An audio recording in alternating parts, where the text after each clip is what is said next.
नमस्कार दोस्तों, तो कैसे हैं आप लोग। आई होप आप लोग सारे के सारे बेहतरीन होंगे, परफेक्ट होंगे और माइंड ब्लोइंग होंगे, सब ओके चल रहा होगा। तो आज हम जिस मुद्दे पे बात करने वाले हैं वो मुद्दा बहुत ज़्यादा अभी लाइमलाइट में आया, हाईलाइट हुआ और अभी से नहीं सालों से वो मुद्दा चल रहा है। और वो मुद्दा है दिल्ली की सरकार, दिल्ली गवर्नमेंट वर्सेस उपराज्यपाल। ठीक है, अब ये मुद्दा क्या है। आई थिंक आपको बहुत सी चीज़ें इस बारे में न्यूज़ आप देख रहे होगे, चीज़ें आप रीड कर रहे होगे। तो अब इस मुद्दे को थोड़ा सा समझते हैं हम लोग। हमेशा से स्टार्टिंग से 8 साल हो गए दिल्ली की सरकार को, दिल्ली गवर्नमेंट में आए हुए अरविंद केजरीवाल जी को। ठीक है, तो स्टार्टिंग में जब अरविंद केजरीवाल जी आए थे तो उन्होंने एक ऑर्डर पास किया था कि मेरे पास हर चीज़ का मतलब पुलिस व्यवस्था लेके हर चीज़ की जो भी फाइलें हैं पहले मेरे पास आएंगी, उसके बाद उपराज्यपाल के पास जाएगी। ठीक है, बट उपराज्यपाल ने इस ऑर्डर को मना कर दिया था। और उस समय दिल्ली के उपराज्यपाल थे नजीब जंग जी, और अब हैं 2023 में जो उपराज्यपाल हैं फिलहाल करंटली वो है BK सक्सेना। सो अब दिक्कत क्या है इसमें, मैं आपको बताता हूँ। स्टार्टिंग से हमेशा दिल्ली गवर्नमेंट और उपराज्यपाल में ये भाषणबाजी रही है कि भैया कौन है दिल्ली का boss, who is the boss. समझ रहे हो, कौन क्या कर सकता है, किस पे क्या पावर है। पावर को लेके बहुत ज़्यादा हंगामे हुए हैं सरकारों के बीच में, उपराज्यपाल के बीच में। सरकार का कहना है, अरविंद केजरीवाल जी का या फिर जो भी दिल्ली गवर्नमेंट है उनका कहना है कि वो कुछ भी उनके कंट्रोल में नहीं है, कोई भी अधिकारी, कोई भी व्यवस्था, कोई भी चीज़ें उनके कंट्रोल में नहीं है। तो इन चीज़ों के लिए एक ही वो सिस्टम बनता है कोर्ट। उससे कोर्ट पे जाने से पहले हम लोग ये समझ लेते हैं कि नियम एक्चुअली दिल्ली NCT में आती है। ठीक है, दिल्ली पूर्ण राज्य नहीं है, दिल्ली NCT में आ जाती है। बाकी केंद्र शासित प्रदेश जो हैं उनसे यहाँ के नियम थोड़े से अलग है। बाकी जगह पे नियम है कि उपराज्यपाल के सलाह करके उनको फैसला लेना, बट यहाँ पे सिस्टम कुछ और रहा है स्टार्टिंग से। तो 239AA और 239AB के तहत उपराज्यपाल को एज ए बॉस माना जाता है कि उपराज्यपाल ही बॉस है, उनके पास ही सारे पावर है कि वो क्या किसी को भी इधर से उधर कर सकते हैं, किसी भी अधिकारी को, किसी भी चीज़ को। तो इसी को लेके बहुत झगड़े लड़ाइयाँ हुई हैं केंद्र सरकार के बीच में कि भैया केंद्र सरकार उपराज्यपाल चला रहे हैं या फिर केंद्र सरकार ही दिल्ली चला रहे हैं। तो अब हाई कोर्ट में मुद्दा गया, तो हाई कोर्ट ने कहा कि दिल्ली का बॉस उपराज्यपाल है। सारी दिल्ली की शक्ति है कि कौन IAS कहाँ रह सकता है, कौन से अधिकारी क्या कर सकते हैं। लेकिन अब ये फैसला सुप्रीम कोर्ट में गया, CJY के पास, DY जो सबसे सीनियर जज हमारे उनके पास गया, 5 बेंच के पास। ठीक है, तो उनका जो फैसला आया, उनका फैसला ये आया है कि भूमि, कानून व्यवस्था और पुलिस, ये 3 चीज़ को छोड़कर दिल्ली गवर्नमेंट के पास सारे अधिकार हैं। सारे अधिकार में जो सबसे मेन अधिकार जो है वो अधिकार है IAS अफसर को, जो सिविल सर्वेंट्स होते हैं उनको वो फेरबदल कर सकते हैं, तबादला कर सकते हैं, वो उन पावर उनके हाथ में है। ठीक है, तो ये फैसला हर बार अटकता था और इसी चीज़ में हर बार राज्य सरकार कहती थी कि कैसे हम कुछ नहीं कर पाते, हम रोक देते हैं, सामने वाली पार्टी रोक देती है, हम कुछ करना चाहते हैं, राज्यपाल जी उपराज्यपाल जी करने नहीं देते। और ये लड़ाई नजीब जंग के टाइम से चल रही है केजरीवाल जी की। ठीक है, तो अब ये फैसला आया है कि अब दिल्ली गवर्नमेंट या दिल्ली का जो भी विभाग है, वो विभाग के जो मंत्री हैं वो उस अधिकारी को, जो भी सचिव हो या जो भी उसको फेरबदल कर सकते हैं, हटा सकते हैं। और सुप्रीम कोर्ट ने जो फैसला दिया उस फैसले के अकॉर्डिंग दिल्ली का जो बॉस है और अरविंद केजरीवाल जो, और इससे फ़र्क क्या पड़ता है मैं आपको बताता हूँ। बहुत सारे विभाग में मान लो कि कोई विभाग है, बिजली विभाग है, बिजली विभाग में जो वो सरकार ने भेजा उसके बाद भैया तू ये कर, उसने मना कर दिया, उसने बोला हम नहीं कर रहे भैया, उपराज्यपाल जी से कराओ, उपराज्यपाल ने मना कर दिया कि नहीं ऑर्डर कैंसिल।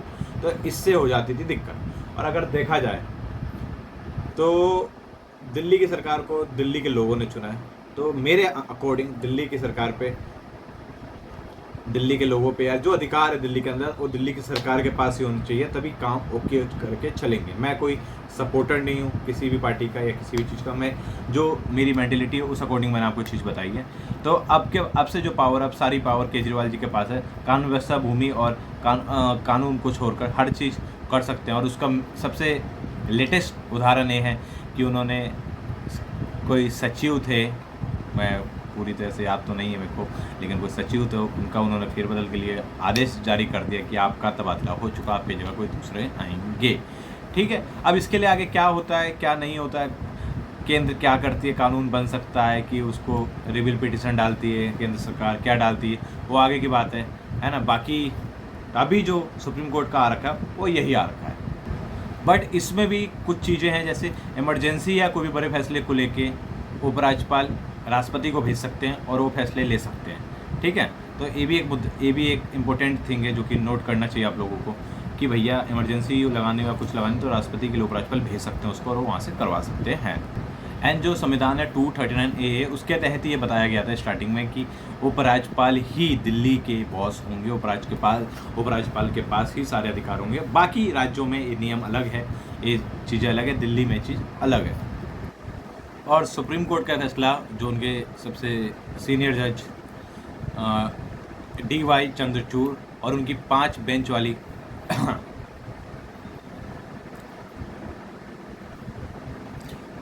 5 अध्यक्षता वाली संवैधानिक बेंच ने ये फैसला सुनाया है कि दिल्ली सरकार के पास पावर है कि वो किसी भी सिविल सर्वेंट को, किसी भी IAS अधिकारी का तबादला कर सकते हैं और विभाग का फेरबदल कर सकते हैं। और ये चीज़ दिल्ली सरकार के लिए बहुत खुशी की बात है। दिल्ली सरकार इसकी खुशी मनाने, जश्न मनाने 8 साल से उनकी लड़ाई कहीं तो आया, लेकिन इसमें भी सबसे दिक्कत ये है कि ये फैसला आते ही फेरबदल चालू किए गए।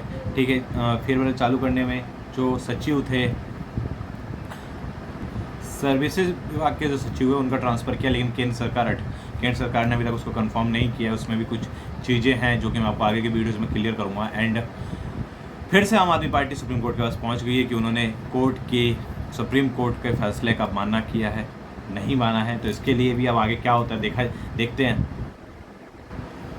2016 में शायद ये मुद्दा उठा था कि जो IAS अधिकारी है उनकी नियुक्ति, उनके ट्रांसफ़र के मुद्दे उठे थे। तो हाई कोर्ट में मुद्दा था, तो हाई कोर्ट ने उस समय 2016 में बहुत बड़ा फैसला दिया था कि जो उपराज्यपाल है उनके पास ही हक है, उनके पास ही अधिकार है, वही बॉस है, वही ये चीज़ कर सकते हैं, जो कि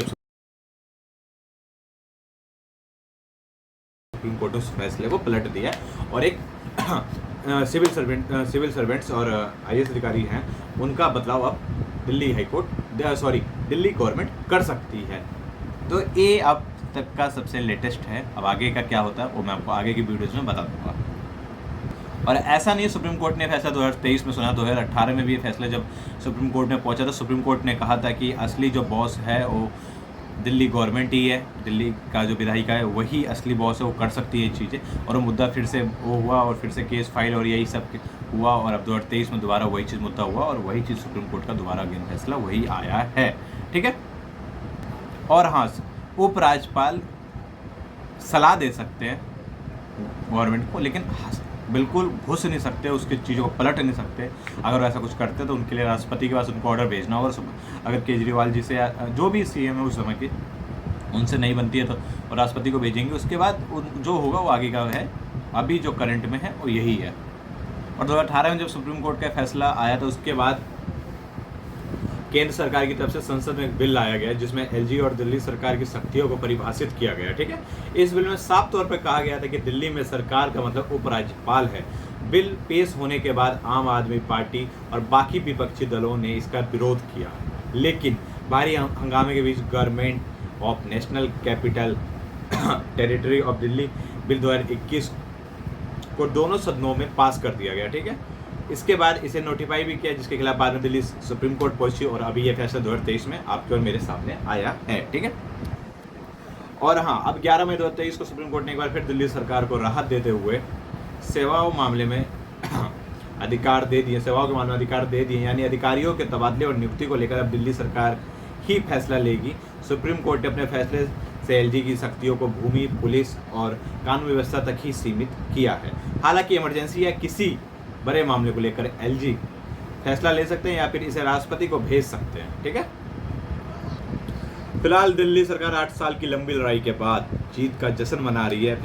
पिछले 8 साल का इतिहास बताता है कि किसी भी मोड़ पर टकराव फिर शुरू हो सकता है दिल्ली सरकार और उपराज्यपाल के बीच में।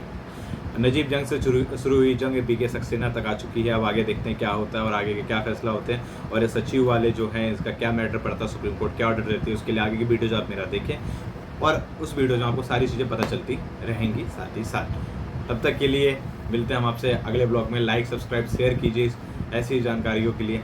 Thank you so much guys, thank you so much.